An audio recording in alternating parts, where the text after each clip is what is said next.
Hola, ¿qué tal? Muy buenas noches. Ya estamos en Entre Líneas, el programa de análisis y debate de ideas sobre los principales acontecimientos noticiosos de la agenda nacional e internacional.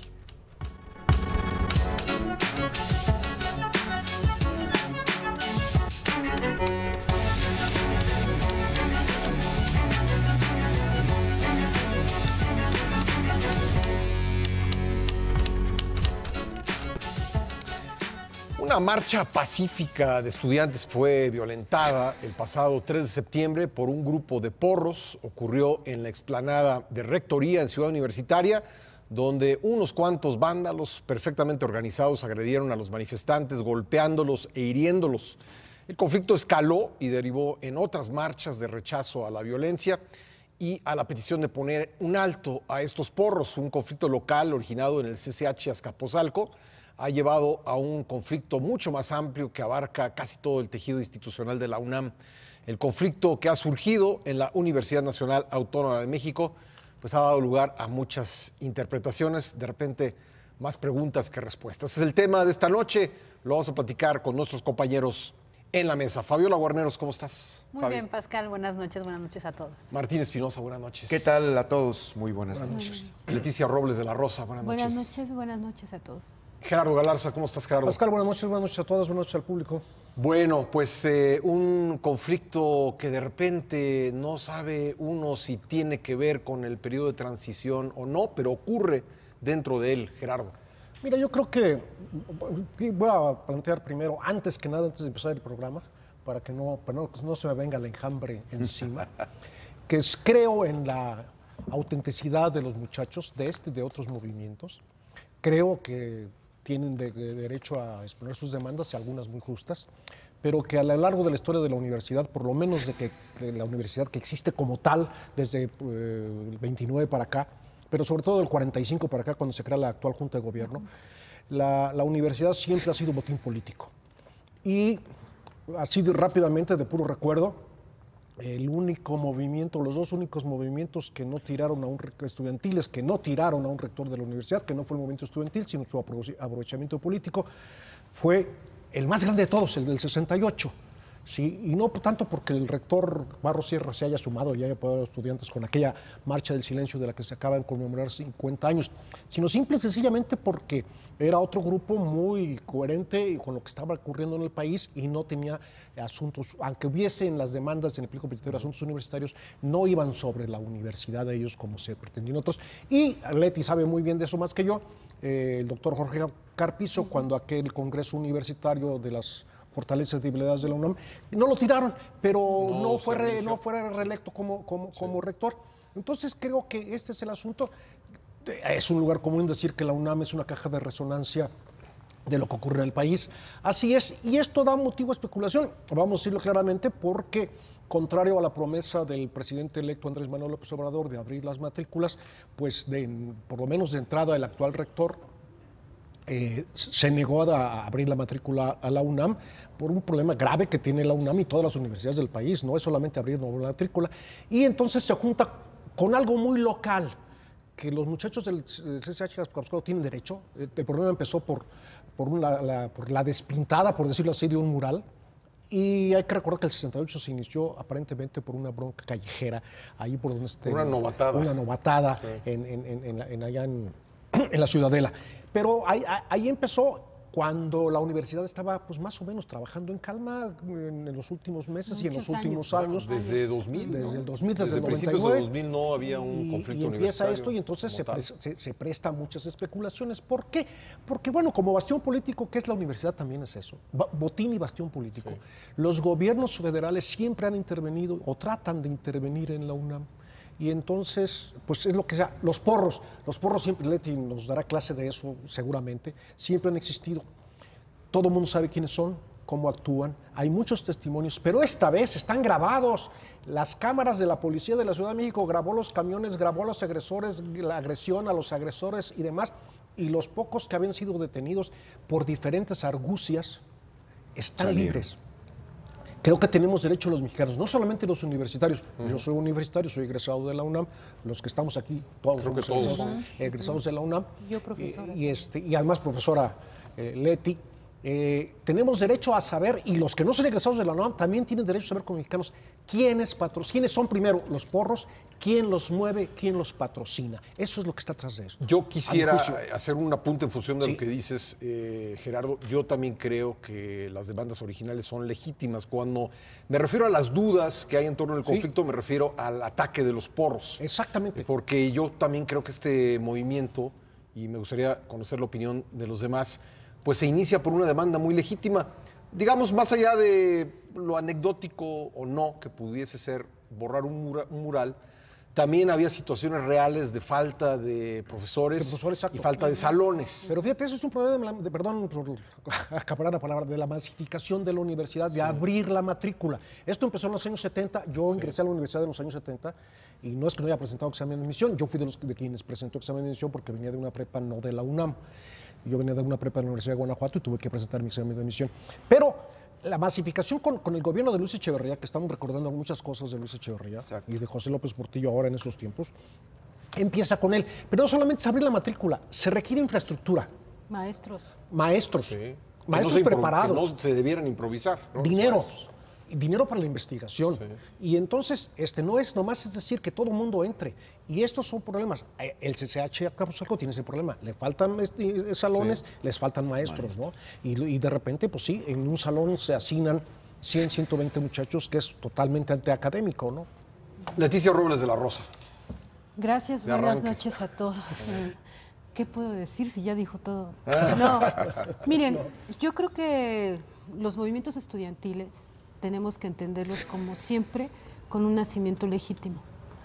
Todos los jóvenes, por ADN universitario, politécnico, guamista, de Sonora, de Chiapas, de Oaxaca, Michoacán, de todas las universidades, van despertando al interés político, van despertando a conocer a un país en el que han vivido, pero que empiezan a participar políticamente.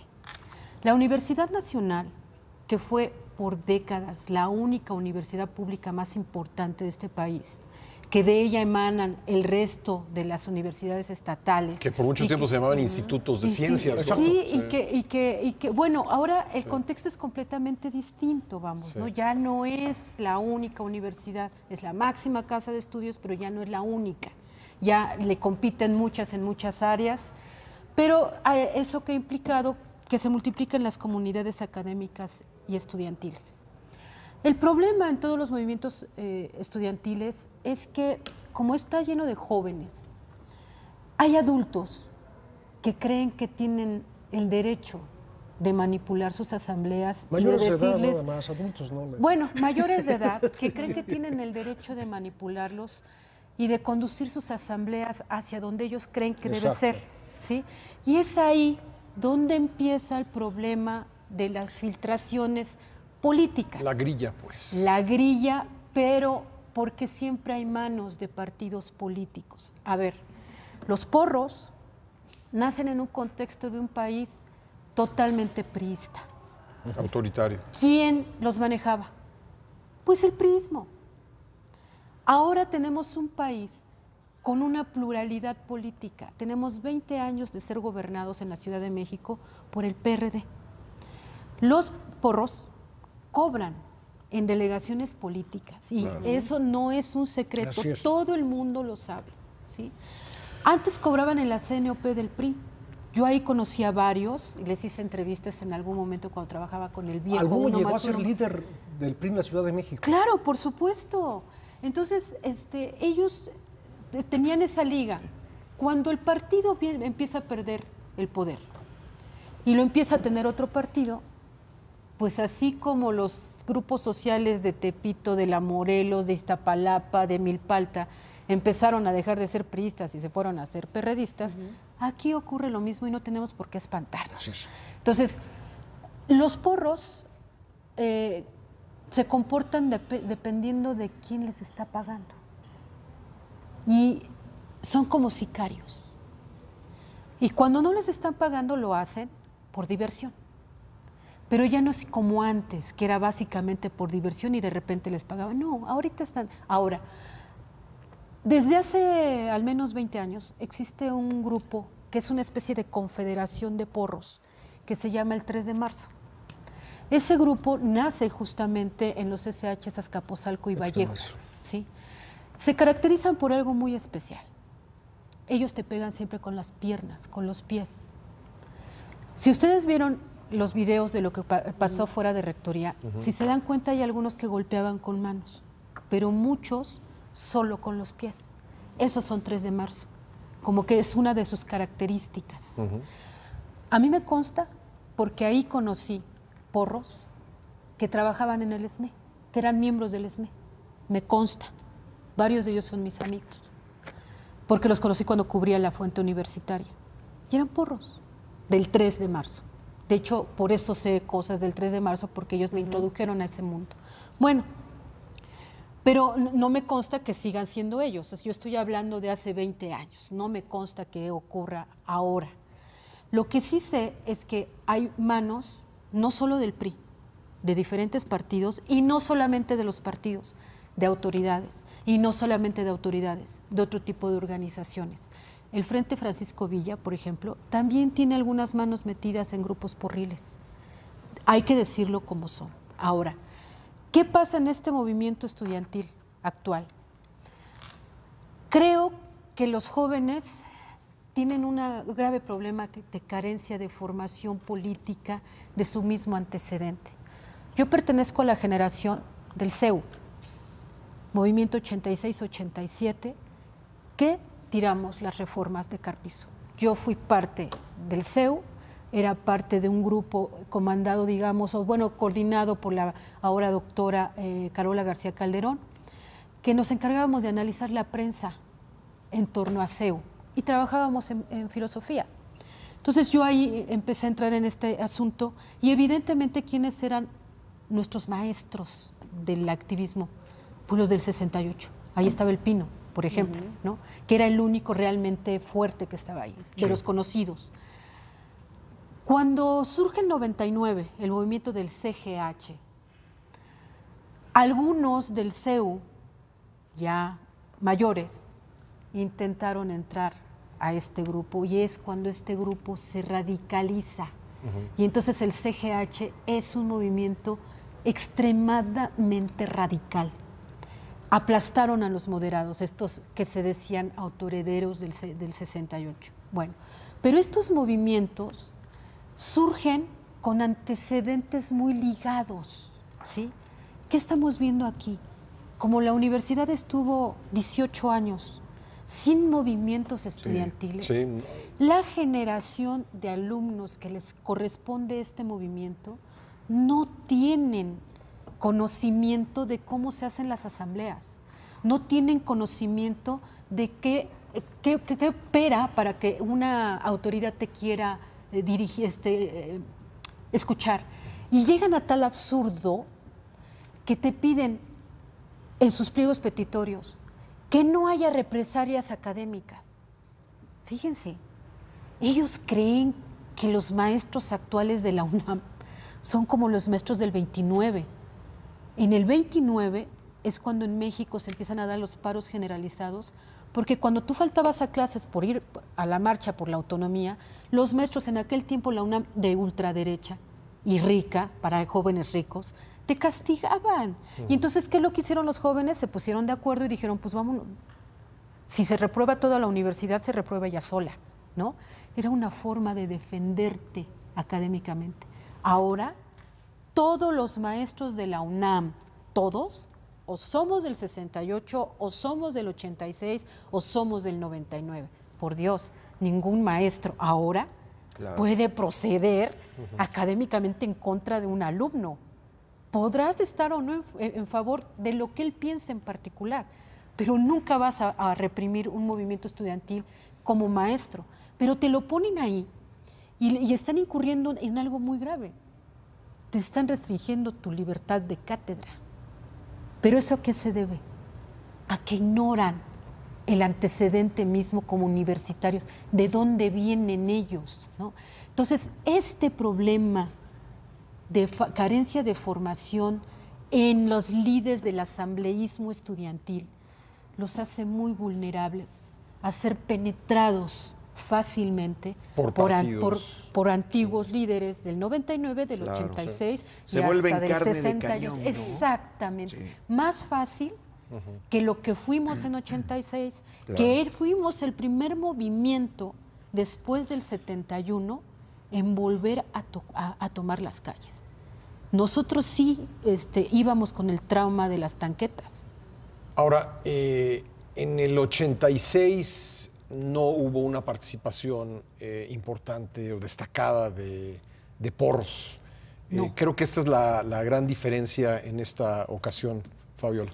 Sí, y además voy a agregar un dato más a lo que dice Leti, de que estos chicos, pues sí, de alguna manera son penetrados y manipulados, no todos, la gran mayoría, por diversas organizaciones y partidos políticos, porque también, pues hay que recordar que del CGH que habla, del Consejo General de Huelga que habla Leti, pues salieron los Adolfo Lluvere, los Carlos Simas, toda esa gente Imas del 86. pero toda esa gente que después pues se afilió a un partido político, que tuvieron cargos políticos del PRD y que pues muchos no son tan reconocidos por la honestidad que debieran tener como estudiantes de la UNAM. Y le agregaría otro dato de la infiltración, que es el narcomenudeo, que no podemos Sí, que olvidar. tampoco es estuvo un presente factor en Exacto. conflictos anteriores. Que no estuvo en conflictos anteriores. Existía, pero no pesaba en asuntos políticos internos de la UNAM. Hoy pesa, hay un claro que sí. cártel dentro de la propia universidad, ¿no? Una zona de Santo Domingo rodeada y protegida totalmente. Y lo que Bueno, ocurre Che en el Guevara. auditorio El Che Guevara, ¿no? Justo Sierra. El Justo Sierra, el argumento que dio uno de los representantes de la policía de la Ciudad de México, que dijo, no, es que no podemos detener ningún camión que se dirige hacia la universidad. O sea, una impunidad total o un fuero mayor que el de los legisladores, ¿no? Tú puedes irte con un camión robado, todos en bola y decimos, es que vamos a la universidad. Y esos factores, sí quiero agregarlos, también inciden. Y diferiré un poco de Leti, sí, coincido en la parte donde les falta esa formación política, porque ellos ya vinieron se vinieron decantando, ¿no? Ya hay tanta pluralidad y diversidad que no tienen 18 años de inactividad. 18 años, ahí coincido. Pero también son jóvenes distintos. Sí les cuesta trabajo, sí los penetran, sí quieren. Uno de ellos, platiqué la semana pasada con 3 del CCH Vallejo, Axel, Jorge e Isaías, y ellos decían, ok, a lo mejor nos equivocamos en los 7 puntos de los pliegos. Permítanos, esta es nuestra primera vez. Cosa que se me hizo muy decente. Después dijeron, vamos a limpiar pintas y vamos a regularizar a los que están de paro. O sea, otro tipo de A ver, jóvenes nada también. más, digamos, estos jóvenes tienen, en el CCH tienen máximo 18 años. Es decir, son jóvenes nacidos este siglo. Este siglo. Es decir, nacieron en el 2000. cuando el movimiento del 99-2000 ya se había terminado. Exactamente. Nacieron entre el 2000 y 2003. Sí, Sí. exactamente. Bueno, vamos a tener que hacer una pausa, pero al regresar le quiero preguntar a Martín Espinosa si a él le parece que las autoridades universitarias tardaron en atender el conflicto en el propio CCH Azcapotzalco, que fue donde comenzó, donde hubo un paro y después de ahí escaló. ¿Se tardó la autoridad universitaria en atender esto? Se lo pregunto regresando del corte, no se vaya. Estamos de vuelta en Entre Líneas hablando esta noche sobre el conflicto en la UNAM. Este conflicto se originó en el CCH Azcapotzalco, como bien describió Gerardo Galarza en su primera intervención, y pues en aquel momento se tardó la directora en renunciar. Se dejó incubar este conflicto. Yo sí quiero decir que antes del día de hoy, o sea, esta semana, pues, el rector fue al CCH y a mí me parece bien que lo haya hecho, ¿sí? Pero finalmente lo que sí es cierto es que este conflicto tiene unos orígenes de hace ya varias semanas, Martín. Sí, bueno, en primer lugar, yo creo que se tardó la UNAM en reaccionar, precisamente porque después de 18 años de no haber conflictos reales en la UNAM con grupos porriles, yo creo que el actual rector no tenía el control o la información que de alguna manera ayudara a contener el problema inmediatamente, horas después de que sucedió lo que pasó el lunes 3 de septiembre. Yo lo que veo es lo que antes sucedía en la UNAM fue cooptando a otros niveles más bajos de la educación media superior, como es el bachillerato. O sea, los grupos de porros dejaron de actuar directamente en CEU a nivel de carreras y se fueron a hacer trabajo porril a las escuelas preparatorias y CCHs concretamente, bachilleres y demás. Y donde sí se gestó el problema, ahí es donde están actuando los porros. Sin embargo, la rectoría reaccionó muy tarde. Yo sí creo que hubo errores operativos, errores para enfrentar el problema, que luego se corrigieron, y a mí también me parece acertado que el rector Graue haya acudido a las instalaciones del CCH Azcapotzalco a sentarse con los jóvenes y ver y escuchar de viva voz los puntos de su pliego petitorio. De tal manera que yo sí creo que hay una protección de las mismas autoridades actuales de la Ciudad de México, sobre todo a nivel de escuelas, a nivel bachillerato, a grupos porriles que actúan en esas instancias y que sin duda el proyecto o el conflicto que se fabricó iba dirigido a desestabilizar la rectoría de la UNAM. O sea, no hay la menor duda de que este movimiento no fue, o sea, la intervención de los porros, no de los jóvenes, sino la intervención de los porros, yo creo que es calculada milimétricamente por estos grupos de choque que durante años se han vendido al mejor postor. Para afectar a la UNAM, para afectar a la comunidad universitaria y a la cabeza de la UNAM, que en este momento es el doctor Graue. Sí, por supuesto. Yo estoy absolutamente de acuerdo, por eso quería decir yo que yo creo en la autenticidad de los muchachos, no, pero no de los porros, sino de quienes manejan porros. Y es lo que hay que exigir que se hace. Mira, rápidamente, el primer rector nombrado por la Junta de Gobierno se llamaba Genaro Fernández MacGregor. Y duró solamente 2 años en la rectoría porque fue tirado por un movimiento estudiantil. ¿A causa de qué? De un intento de aumento de cuotas. Así de memoria, el doctor Ignacio Chávez fue echado por un grupo de porros de la Facultad de Derechos, entre ellos un hijo de alguien que después fue gobernador de Sinaloa, Sánchez Duarte, si no me equivoco, o él mismo fue gobernador de Sinaloa, por un problema con el gobierno de Gustavo Díaz Ordaz. Pero que inició porque no estaban de acuerdo con el nuevo plan de estudios de la Facultad de Derechos. Exactamente. Y, por ejemplo, el doctor Subirán también, en los 40, a finales de los 40, fue depuesto por un movimiento estudiantil, entre comillas movimiento estudiantil, debido, según sus memorias, las de él. Yo lo que estoy diciendo, yo alguna vez hice un trabajo con memorias de rectores y miembros de la Junta de Gobierno.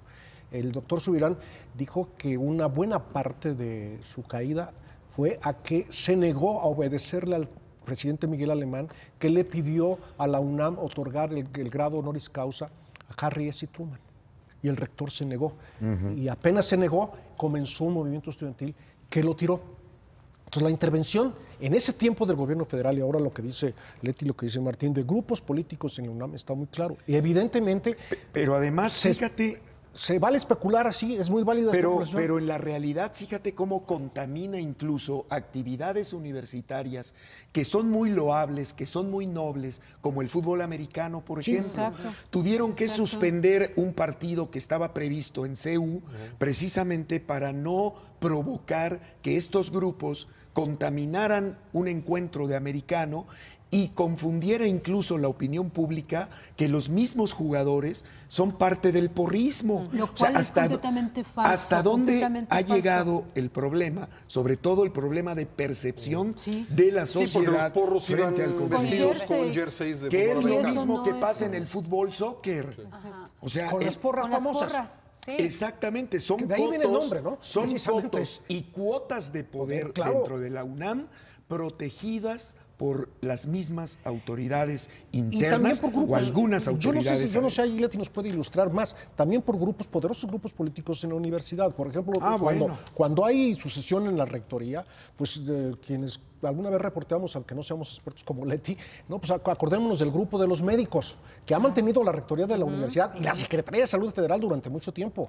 Sí, del 70 para acá, médicos, Soberón 2 veces, Octavio Rivero Serrano, y desde Juan Ramón hasta ahorita. Juan Ramón hasta ahorita, todos han sido médicos. Y los ingenieros, encabezados durante mucho tiempo por Javier Jiménez Espriu, que va a ser secretario de Comunicaciones y Transportes, que propone la solución del aeropuerto más fabulosa que yo he escuchado en este mundo. Es decir, no hay necesidad de un nuevo aeropuerto, con que no haya tantos vuelos, se acaba el problema. Bueno, este ingeniero, que fue jefe del grupo de ingeniería... Y que nunca pudo llegar a ser rector. Siempre fue candidato a ser rector. La Junta nunca lo eligió. La Junta nunca lo eligió, pese a que todo lo que se sabe de la Junta, por testimonios de los miembros de Juntas, de que finalmente la Junta lo que hace, en el mejor de los casos, es presentarle una terna al presidente para que el presidente decida quién puede ser.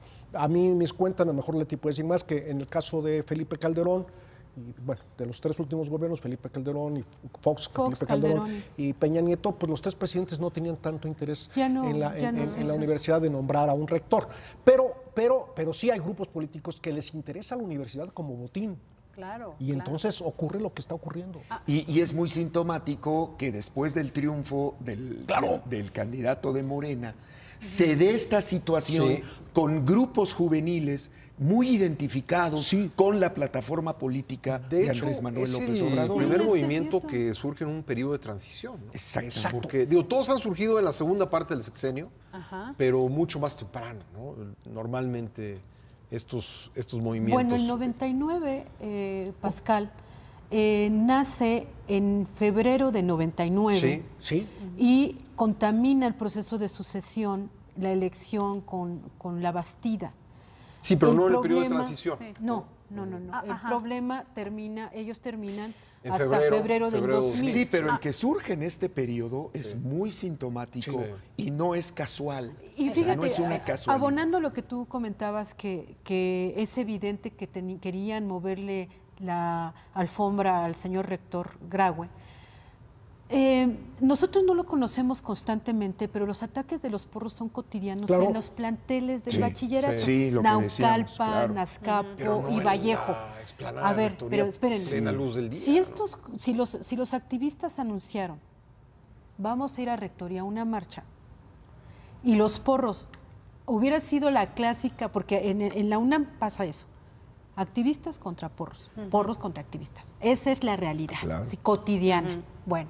Y en medio están los estudiantes que ni son activistas ni son porros, y a los que asaltan los porros, y a los que manipulan los otros. Bueno, activistas. Entonces, ellos los pudieron haber detenido desde el momento mismo que estaban saliendo del CCH.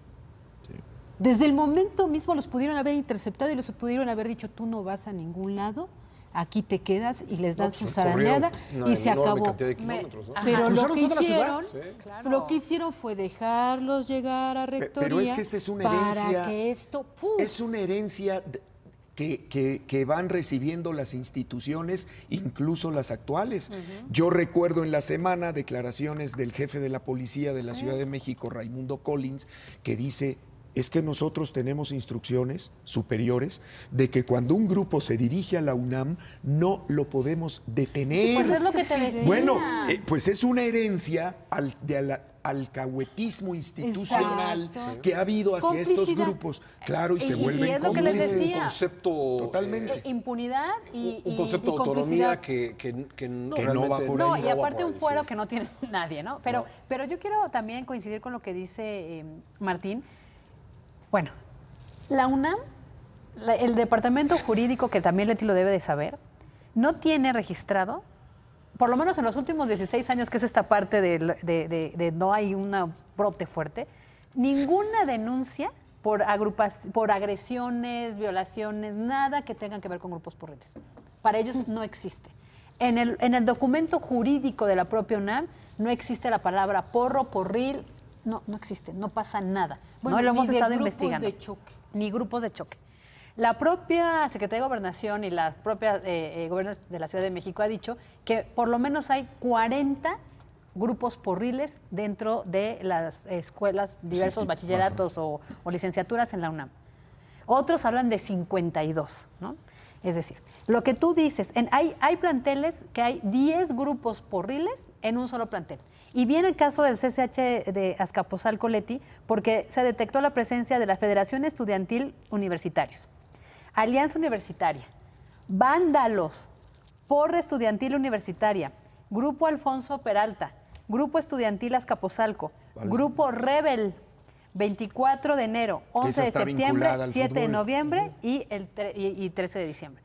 O sea, pero la UNAM no tiene... Todos ellos se confluyen en el 3 de marzo. Pero fíjate, En el 3 de marzo, a mí marzo. me tiene un sorprendido, perdón, lo de 3 3 de de marzo. Para mí, Pascal, significa mucho 3 de marzo, porque cuando vemos reporteros, bueno, para la gente también, el estadio de los famosos Tecos de la Universidad Autónoma de Guadalajara es se una llama el 3 de fecha- marzo. Sí. Es una fecha para celebrar para grupos de choque en Guadalajara, que incluso lo quitaron.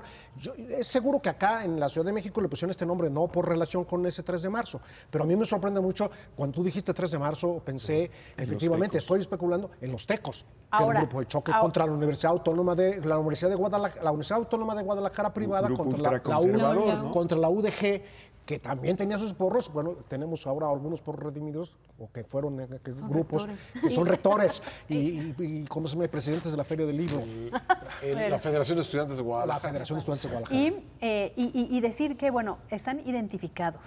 Cada plantel, cada alumno que se precie ser universitario, no importa si es prepa, CCH o Los NEP, identifican. los identifica, sabe. En la plática que les Es digo protección, de que estos chicos de tienes que protegerte, CCH, güey, ¿no? decía, no, sabemos quiénes son, los vimos, los podemos identificar. No puede ser que nadie los identifique y los detenga. O cuando la rectoría presenta la denuncia, entre todo, es a quien contra quien resulte responsable, y en la expulsión expulsa a uno que no tiene nada que ver, ¿no? Sí. Entonces, tú dices... Sí, eso fue Fíjese, yo cubrí... lamentable. Yo traigo la UNAM en la sangre, ¿no? Desde que entré a la prepa. Y desde que entré a la prepa ya no volví a salir de ¿Tu ella. número de cuenta? 82 16 87 6-6. No me la vayan a clonar. Ay. La respiro todos los días. Tengo la gran fortuna de ser académica en la universidad. Fui ayudante de investigador en el Instituto de Investigaciones Sociales de la UNAM. Entonces, y además estudiante en la honorable Facultad de Ciencias Políticas y Sociales y de la Gran Prepa 2. La UNAM siempre ha tenido estas dinámicas de denunciar el ataque porril, siempre lo tuvo. Los 10 años que yo cubrí, todos los días de mi vida, de esos 10 años, las actividades de la UNAM como reportera, no me equivoco si les digo que han de haber presentado unas 6,000 denuncias contra los porros. Básicamente Naucalpan, Vallejo, Azcapotzalco. Últimamente, cuando yo cubría, empezaban CCH Sur, CCH Oriente. Son más en los CCHs que en las prepas. La prepa 5, ahí sí tenía como un nido porril, pero fácil, eran miles de denuncias. Ahora que me dice Fabiola, o que nos está comentando Fabiola, que en los últimos 16 años no han presentado ni una denuncia, realmente me voy de espaldas. Eso implica que a las autoridades universitarias les estaba pasando de noche Totalmente. estos fenómenos, porque el porrismo existe todos los días, de lunes a viernes, en todos los planteles del bachillerato, porque les quitan su dinero a los estudiantes. Este chico, Axel, me platicaba que le daba, los conocían, les quitaban, los agredían dentro del plantel, le estamos hablando de CCH Azcapotzalco, dice, y lo peor, si teníamos el turno de la tarde-noche y teníamos que salir a las 9, de verdad, un jovencito, ¿qué edad 15, pueden tener? entre 15 con y su 18 saquito, años. porque vino a Acceso a Televisión, saquito, decía, nos tenemos que ir corriendo al metro. Claro. Porque ahí también nos siguen. No lo íbamos a en los no lo íbamos a puentes, pasar. en los Aquí- puentes peatonales. Aquí Leti lo puede decir, yo lo conozco de otra fuente muy directa. En la Facultad de Ciencias Políticas y Sociales, cuando sales a la clase de las 8 de la noche, tienes que armar grupos de 30 a 40 para poder caminar hacia el metro universidad, porque son víctimas de asalto. Bueno, Sí. hay un Ya caso, cambiaron el horario. ya cambiaron por el eso. horario. La última clase está haciendo ya, tratan de que sea a las 6 de la tarde, ya de 6 a 8 ya no hay que, se trata de que ya no haya clase. Una. Dos, acaban de anunciar la ENEP Acatlán un sistema de transporte privado de la UNAM, seguro, para evitar los asaltos de celulares, de tenis y de violaciones. Yo fui a esa escuela. Tú fuiste, por eso me refiero a ti. La caminata de la escuela al periférico, que es la que hacen todos los estudiantes, se ha vuelto algo peligrosísimo. Hasta violaciones ha habido, sí, casi públicas. Y entonces tiene un proyecto piloto, según entendí, para transportar 900 alumnos en su primera etapa para llevarlos directamente al metro. Pero, ahora, como digo, perdón, yo considero pues después de que pasó todo ya. Exacto. Pero a lo que voy es yo les acabo de decir la cifra de los miles de denuncias que ha presentado la UNAM históricamente, al menos hasta donde a mí me consta, ¿sí? ¿Cuál es el problema? Que las autoridades no hacen nada. Miren, yo recuerdo a Sarucán, a Barnés y al propio Juan Ramón, al inicio de Juan Ramón, denunciando, a ver, yo, UNAM, protejo a mis alumnos. Como debe de ser. En el campus. Pero en la esquina ya no puedo. O sea, en la esquina de la calle ya no opera Auxilio UNAM. Y Auxilio UNAM no trae pistolas. Leti, pero yo coincido contigo y realmente lo que hemos visto es decepcionante. Al rato seguimos en el bloque, en el tema político, si es contra qué, si es un colofón de un sexenio de movimientos estudiantiles. Pero en la parte de las responsabilidades de cada quien, la UNAM ha dejado de proteger a sus estudiantes. Tan es así que mantiene el auditorio Che Guevara Justo Sierra lleno de narcomenudistas, de verdad, se ha documentado. Se han sacado reportajes, cámaras escondidas, no les importa. Bueno, el perímetro, la Policía ¿qué? Federal de Ernesto Cedillo desde lo sacó. Narro, desde Narro, no sé. Lo sacó. No, desde Juan Ramón. Vamos a la segunda parte, el perímetro. Claro. Todo el perímetro, ya hablamos Vallejo, Naucalpan, Santo Domingo. No le importa a la policía que le toca a la local. No se mete. No se meten. O sea, no estamos hablando de la universidad para adentro. Afuera no se mete. ¿Qué ejemplo vimos tan burdo en la semana que terminó? El PGR y la Procuraduría General de Justicia del Estado Federal echándose la bolita a quién le correspondía investigar y resulta que a ninguno, cuando la responsabilidad es de 3 instituciones. Bueno, tenemos que hacer una nueva pausa, pero regresamos con esta discusión. Esto es Entre Líneas, no se vaya. Decíamos que el actual conflicto estudiantil ha llamado mucho la atención y ha dado lugar a muchas interpretaciones, porque ocurre en momentos en que se juntan diferentes fenómenos. El fenómeno del narcomenudeo en la universidad, el fenómeno del porrismo, que no había estado presente en otros conflictos estudiantiles, por lo menos no de una manera tan visible, tan pública como lo ha estado ahora, y también el que esto esté sucediendo pues ya muy cerca de la toma de posesión en pleno proceso de transición. Y hay que recordar otro elemento que todavía falta un poco más de un año. En noviembre del año entrante se terminaría el periodo del rector, tendría derecho a reelegirse, pero bueno, podrían estar todos estos elementos conjugados en el actual conflicto, Gerardo. Sí, por supuesto. No creo que podría, yo creo que están conjugados. Debemos de pensar en que ojalá no fuera así. Yo me permití opinar cuánto va a durar el doctor Grau, si va a llegar a la toma de posesión o no va a llegar. Aparentemente sí, pero evidentemente yo sí puedo apostar a que no va a ser reelecto como rector. Para el grupo político que va a asumir el poder el 1 de diciembre, creo que la universidad es un gran botín, que lo quieren para sí y que, lo digo especulativamente, quizá intentando reproducir el viejo modelo priista de control de la universidad, ¿sí? Manejado desde, por supuesto, bueno, ya no se puede decir desde Los Pinos, manejado desde la Presidencia de la República. Están involucrados, sí, hay que ver que en cuanto el problema más o menos se desarrolló y más o menos hubo una reunión entre el rector Grau y el presidente electo. No fue a ver al presidente en funciones, el rector, sí. También hay que, como símbolo político, como signo político, hay que verlo, dónde está el poder en este momento en este país. Y ya Leti lo ha especificado mucho, de dónde los grupos políticos que manejan estos grupos porriles, que por ejemplo, bueno, no lo podemos recordar porque no teníamos edad para estar en la UNAM en ese tiempo, pero los líderes del 68, cuando más se atrevían hablar era de infiltrados, hubo algunos acusados de infiltrados, pero no se hablaba de porros, ¿no? Como se habla ahora. Y se junta todo lo que has dicho tú, el narcomenudeo. El narcomenudeo en la ciudad universitaria existe desde que existe la ciudad universitaria, Sí, pero se ahora es concretaba. visible, No, y aunque fuera visible, se concretaba a ciertas Y zonas. ahora hay las más islas, drogas, ¿no? las Quizá islas, lo que prevaleciera consumo. marihuana. y era de consumo. Era de consumo, y ahora ya es venta y compra. Sí, muy menudeo, pues, ¿no? Bueno, hay ejecuciones. Ahora, hay ejecuciones y hay cosas. El asunto porril de estos grupos políticos que existen por todo, 52 o 42 o los que sean, con 2 que haya es suficiente para que haya problemas. Y, por supuesto, el asunto político de la toma de posesión. Sí. El rector, ojalá termine no ha sido un mal rector a mi juicio, por lo menos había mantenido, y los últimos rectores mantuvieron estos 18 años en la universidad trabajando, que a eso se debe decir. Mira, Eberto Castillo, líder de profesores en el 68, líder político también, muy importante para este país, alguna vez me dijo en alguna entrevista, mire, el problema de la universidad se soluciona muy fácil, yo tengo la solución y muchos la tenemos. Le dije, ¿cómo, ingeniero? Sí, el problema de la universidad se soluciona de la siguiente manera. Se requiere que los profesores enseñen, los estudiantes estudian o aprendan, los administrativos administren y los directivos dirijan. Y se acabó. Y la universidad está en paz. Que los funcionarios funcionen.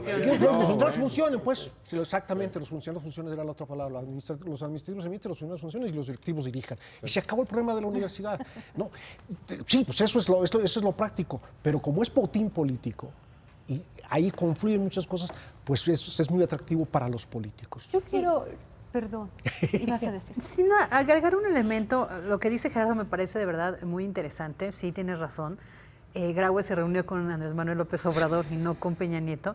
Ni siquiera con el secretario de Educación Pública. No, y yo tenía también otra tesis que quiero compartirles, de que, bueno, esta efervescencia juvenil que vimos, que finalmente empezó con una demanda muy concreta en un CCH académico también, con una intención de cobrarle 100 pesos más. Después cuando se juntaron para la marcha, también metieron todo ese tema de la violencia, los crímenes, los atentados y vejaciones y violaciones contra muchas universitarias, sí, unas desaparecidas, otras quemadas, no solo en CEU, sino en otros planteles.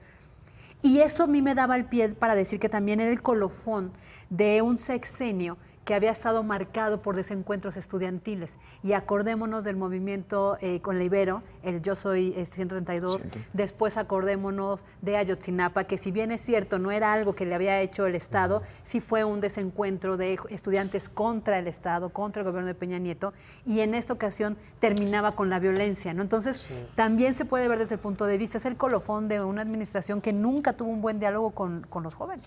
Bueno, yo quiero diferir. Graue llegó a la rectoría con el apoyo absoluto de Juan Ramón de la Fuente. Sí. Y Juan Ramón de la Fuente es gente de López Obrador. ¿Sí? O sea, eso no lo podemos olvidar. Recordemos que Narro impulsaba al subsecretario de Relaciones Exteriores, sí, Sergio Alcocer. Y que era prácticamente un hecho que iba a ser Sergio Alcocer hasta que de pronto llegó Graue. ¿Sí?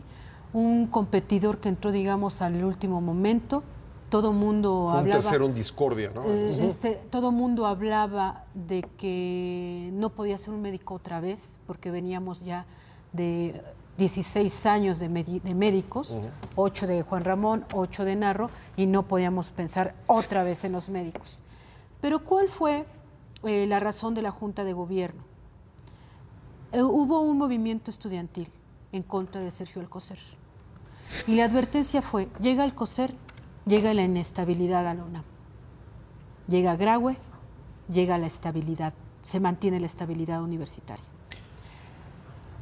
Graue llega, insisto, de la mano de Juan Ramón de la Fuente. Es su gente.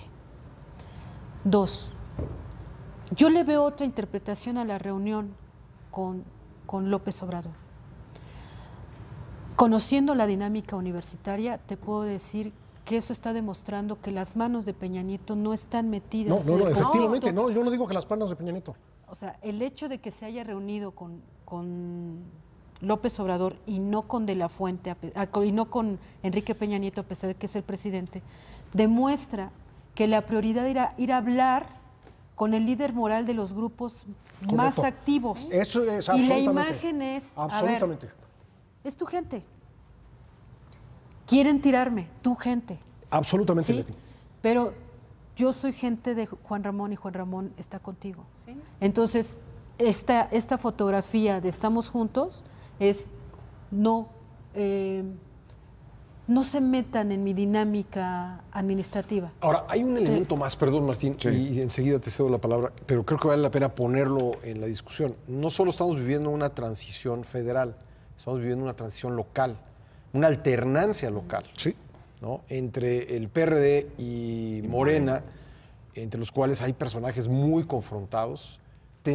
¿Será parte también de, Sí, de esta conjugación de factores? Mira, yo creo, a mí se me hace muy aventurado igual el comentario de Gerardo, en el sentido de que pues tiene tintes de que es la gente de Andrés Manuel o que pudiera ser una repercusión del triunfo de Morena en la presidencia de la República. Tampoco tengo elementos para decir quién fue o quién podría estar detrás. Creo que es muy complicado y creo que no es el momento de hacer especulaciones. Pero sí creo y coincido con el significado que tiene el que el rector haya ido a ver al presidente electo. Pero tiene una lógica, porque finalmente el presidente electo es quien va a enfrentar lo que sucede en la UNAM. No, Es bueno, decir, ahorita no, si no, hay, Peña Nieto. Sí, pero perdón, pero Si Ahorita hay lo enfrenta Peña desestabilización, el jefe del Procurador General de la República Si hay y el des- jefe del Procurador de la Correcto. Ciudad de México es Peña Nieto y es Amieva. Claro. Sí, ¿Por qué pero, vas con López pero ya Obrador? se ha acabado. El gobierno federal ya No, se no, pero terminó. No, pero no se ha funciones. acabado. Pero está no, funcionando.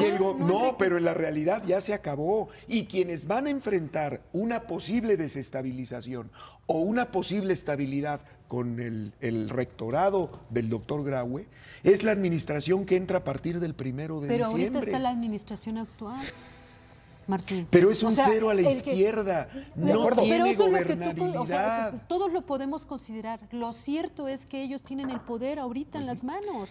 Entonces, la lógica nos diría, Sí. reúnete con el jefe de gobierno y reúnete con el presidente de la República. Pero ¿por Yo qué no va le con veo el caso. presidente electo? Pues porque, a ver, Bueno, todos han Ay. ido, bueno, todos están yendo. Pues por todo- eso. sí, Todos pero se- porque quieren ver a futuro. Ahorita Pero estamos creo hablando que es de el un primer conflicto. problema, Pascal, es el primer conflicto que tiene que se le lleva. Esto no viene de la campaña como el asunto del aeropuerto, ¿sí? No han ido, digamos que más allá de los foros por la pacificación. el tema de la UNAM no fue es un tema pre- de campaña. No fue tema de campaña. Este es un tema No hubo actos de campaña, No, en la UNAM, de- no hubo de un son- gran activismo Así es. estudiantil, como sí hubo en 88. como hubo en 88. Yo creo que esto es externo. Esta pero agresión a la además, UNAM ver, viene no de perdamos afuera. de vista algo. No viene de adentro. Hubo un activismo muy intenso en redes sociales Sí. que se quiso traducir a hechos reales Sí. en apoyo de uno de los más fieles seguidores de López Obrador para convertirlo en rector, Sí. investigador del Instituto de Investigaciones Jurídicas de la UNAM, ¿sí? Entonces lo estaban impulsando porque estaban pensando en que vamos, quitamos a Graue y ponemos este. Y no, señores, existe una junta de gobierno. Con un sistema además Con un sistema. muy interesante ¿sí? de y, relevo, y ¿no? así, De y revisión. si de Sergio elección. Alcocer no pudo llegar, a pesar del perfil que tenía, la Junta de Gobierno nunca ha elegido un perfil como el de ese investigador. Nunca. Entonces, ¿qué les hace pensar que una movilización va a trastocar la estabilidad que los médicos están dando y que el grupo de Juan Ramón de la Fuente le ha dado a la universidad desde el año 2000? Porque Juan Ramón, Narro era su gente, Sí. y Grau es su gente. La mano de Juan Ramón de la Fuente está detrás de esas rectorías en los últimos 10 años, 18 años. Sí, O sea, yo lo- está ahí. Pero yo Entonces, más bien lo veo esto es- como una agresión a esa continuidad Por de eso. Juan Ramón de la Ok, Fuente. entonces cuando tú ves a este investigador de jurídicas activándose, pues tienes que ir a hablar con su jefe y que ese señor y sus huestes vean que su jefe O sea, tú está sugieres con él. que hay un enfrentamiento interno. Sí, por supuesto, supuesto que sí. muy No, fuerte. yo creo que es externo. Pero bueno, Yo- ya es cuestión de Yo lo que escenarios, creo es ¿no? que efectivamente estamos en esta etapa de la transición Sí. donde todo el mundo quiere asegurar sus cotos de poder. Claro. Y donde también Yo insistiría están, de las transiciones. de las transiciones, exacto. Sí, la porque local, son- y la, Sí, la es local y la verdad, federal eso es- tienen eso toda es la bueno, razón. eso es cierto. Donde cada sector tiene que asegurar sus cotos de poder y sus lugares de influencia. Sí, por supuesto. Entonces, efectivamente, se tocan estos terrenos. ¿Y por qué prendió, perdón que insista, la mecha tan rápido? Porque se cruzó el tema de la violencia y las agresiones a los universitarios, que si se fijan, en la marcha ya del jueves, ese era el reclamo, porque nos están matando, nos están asaltando, nos están asesinando, se están llevando a nuestras mujeres estudiantes. Por eso prende la mecha más fácil. Y ahí abono a lo que yo les he dicho y nadie me hace caso, que es el colofón de no Sí, pueden te ir a hacemos hablar con caso. Peña Nieto o con el gobierno actual porque no hay credibilidad, porque nunca los universitarios le dieron legitimidad. Entonces, como... Pues ve cómo les fue la elección. Exacto, o como sea, no ¿por qué hay, vas a resolver algo con no el actual hay- gobierno? exacto, no do- hay que siempre legitimidad fue ya. un ¿Y cuál es el enfrentamiento? incentivo del actual gobierno de tratar de meterse en un No, conflicto ya no. donde no ha podido? está. Donde con no el ha tema, podido y donde dice ya no está me metido. toca, ¿no? No es el Y ya gobierno me y no es toca. el PRI. Punto. No, las manos de ahí, Así es. quién sabe quiénes sean. Pero no es Sí el es gobierno de complicado. Peña Nieto. No lo no. es. Y tampoco es el prismo. ¿Saben por qué? Porque ya no tienen dinero para pagarles a los porros. ¿Qué les ofrecen? Les podían ofrecer dinero o Cargos. puestos políticos. Así es. Ahorita no tienen tienen ni ninguna de puestos las dos cosas. ni Ni dinero. dinero. Entonces, olvídense, no son ellos, aunque históricamente han estado metidos ahí. Sí, no, no. Son Tenemos que ir otros cerrando. grupos. Gerardo. No, pues hacer votos, Pascal, porque se respete la autonomía de la universidad. Esta universidad que es de todos los mexicanos, no solamente de quienes estudiamos en ellos. Y yo sí insisto en que los mexicanos tenemos derecho a saber quiénes son, quién nos patrocina. No hablamos de los Hay grupos. 2 detenidos. Sí. De 10 de que 10. están Pero siendo buscados. que están siendo buscados y de todos los que actúan todos los días cotidianamente, en la universidad y en los alrededores de la universidad. Tenemos derecho a saberlo y sobre todo quién nos patrocina y, como dicen allá, a qué se juega. ¿Qué se juega aquí? No hablamos en esta mesa, era un tema que se nos quedó en el tintero porque lo estuvimos también aquí en los intermedios peloteando, de los grupos de anarquistas, ¿no? Que actúan, Los anarcos. ¿cómo se llama? Pues dicen ellos, encapuchados, Embosados. embosados, y que pues es mucho decirles anarquistas, pero bueno, así se autodenominan, y pues los hemos visto, son la misma forma de actuación desde la toma de posesión del 1 de diciembre de Enrique Peña Nieto hace 6 años y en diferentes hechos donde han aparecido. Son los que queman a los policías, nosotros lo vimos desde las ventanas de cuando estaba la redacción de Excelsior en Paseo de la Reforma y Bucareli, ¿no? Y digo, no sé si sean los mismos, pero la furia. La forma de actuar es la asesina, misma, la forma de actuar es la misma. De apuñalar. La Ambas, hazaña, ¿no? la lesión, la lesión de los dos chavos que estuvieron exacto. internados eran mortales, las dos. Exacto. Sí. Las dos le salvaron la vida de milagro. Los médicos del Seguro Social, por Sí, cierto. Sí. Sí. Bueno, pues, Fabiola, ¿algún Pues comentario sí, final? decir que hay que hoy escuchar lo que los jóvenes están diciendo, hay que ver estos síntomas de la violencia. Escucharon todos después de que había 3 heridos y, ojo, este bono de confianza del electorado de estos jóvenes que votaron, pues están esperando respuestas, soluciones y no nada más una promesa de campaña que no se cumpla. Ojo, ahí está otro semillero, si no les cumplen, se van a enojar. Martín. Yo lo resumiría en el coletazo del dinosaurio que se niega a morir. Porque estas prácticas datan desde hace 70 años, o sea, 1950. No, pero el tema del porrismo viene finales de los 40 y todos los 50 en adelante. Son casi 70 años. Lo que pasó y lo que conflictuó más el asunto es que estos grupos, al ya no haber un partido hegemónico, como bien lo señalaba Leti, se difuminaron. Sí, claro. Y a ver, hoy están muy divididos, es como el narcotráfico, ¿no? Los grandes cárteles se van partiendo, se van escindiendo y es peor, más difícil combatirlos. Pues bien, llegamos al final de esta discusión. Muchas gracias a nuestros compañeros de la mesa y sobre todo gracias a usted por haber seguido esta transmisión. Yo soy Pascal Beltrán del Río. Hasta la próxima.